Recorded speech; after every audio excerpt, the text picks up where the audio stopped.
আমাদেরই ক্লাসমেট, একজন ক্লাসমেটের মেটকে বাকি দুইজন অত্যন্ত দুঃখের সাথে বলতে হচ্ছে তারা আমাদের ক্লাসমেট, ক্লাস ফেলো ছিল, আমরা একই ক্লাসে ক্লাস করেছি।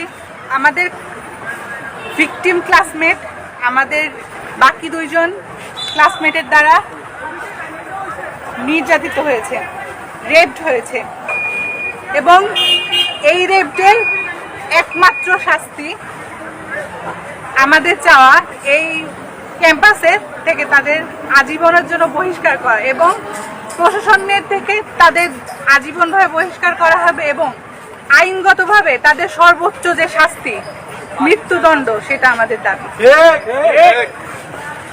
এবং যতদিন নাই দাবি পূরণ হবে আমরা লড়াই করে যাব, যেন একটা এক্সাম্পল ক্রিয়েট হয়। এরকম বাংলাদেশের কোনায় কোনায় এরকম বিশ্ববিদ্যালয় এরকম ক্লাসমেট দ্বারা অন্য ক্লাসমেট অসহায় ক্লাসমেট নির্যাতিত হয়ে যাচ্ছে, তারা তাদের নির্যাতনের কথা বলতে পারে না। আমরা একটা এক্সাম্পল ক্রিয়েট করতে চাই যেন তারা তাদের নির্যাতিত হওয়ার কথা বলতে পারে, তারা তাদের সঠিক জাস্টিস পায়। বাংলাদেশে এই কালচারটা তৈরি হোক, আমাদের এইটাই চাওয়া। আমরা একটি সুন্দর বাংলাদেশ প্রত্যাশা করেছিলাম। 24-এর বাংলাদেশ ধর্ষণ মুক্ত বাংলাদেশ হওয়ার কথা ছিল।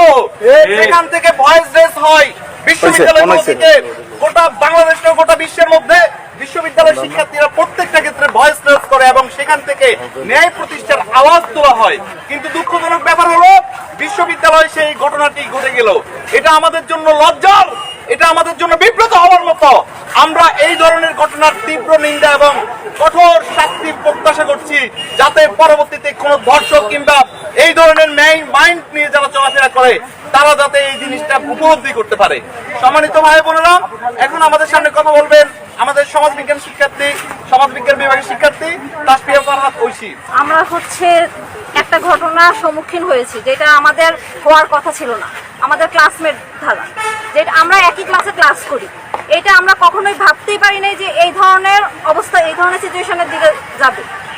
আমরা 2-3 দিন ধরে অনেক সবাইকে জানাজানি হচ্ছে, সবাই জানাচ্ছে, কিন্তু আমরা সবাই যদি থাকে, সবার সাহায্য সহযোগিতা থাকলে আমরা ইনশাল্লাহ সর্বোচ্চ শাস্তি আমরা এটা বিচার হবে। এখানে ইনজাস্টিস হওয়ার কোনো সুযোগ নাই, এখানে ইনজাস্টিস হবে না, কারণ প্রশাসন আমাদের সাথে আছে। আমরা এটা সর্বোচ্চ বিচার হবে ইনশাল্লাহ। চাচ্ছি ইমিডিয়েট অ্যাকশন নিতে, আমাদের কাছে সব এভিডেন্স আছে, আমরা চাচ্ছি এখনই অ্যাকশন নেওয়া হোক।